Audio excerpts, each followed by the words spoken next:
Mahinahong sinagot ni Janine Gutierrez ang nanlait sa kanyang 2025 calendar layouts para sa Asia Brewery and Corporation. Si Janine ang napili ng nasabing liquor brand para maging 2025 calendar girl nila.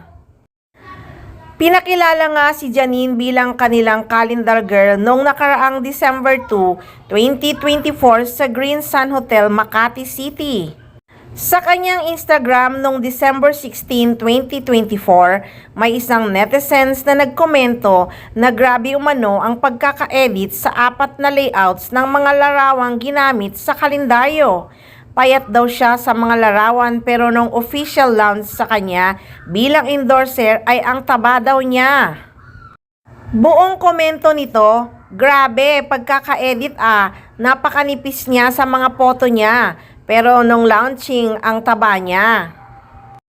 Hindi naman pinalampas ni Janine Gutierrez ang komentong iyon. Nagpaliwanag siya kung bakit nadagdagan ang kanyang timbang na ipinagtataka ng nasabing netizens. Marami daw kasi siyang dinaluhang aktibidades ng may mga pagkain, kaya hindi raw niya sinunod ang strict diet niya bago ang launching ng kanyang endorsement. Buong paliwanag nga ni Janine Gutierrez, I can see how this can be confusing. We shoot the calendar in October and the launch was in December. In those 2 months, I went to Japan for the film festival, attended Thanksgiving parties for our show, and really took a break from strict diet and workout. I always take it easy during the holidays and enjoy my body in its different shapes. You should too.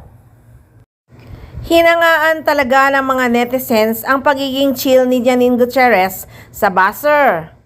Kalmado lang kasi talaga niyang sinagot ang pandidikdik sa kanya nito sa pagsasabing sobrang edited daw ang mga calendar photo niya na ibinahagi sa kanyang Instagram post.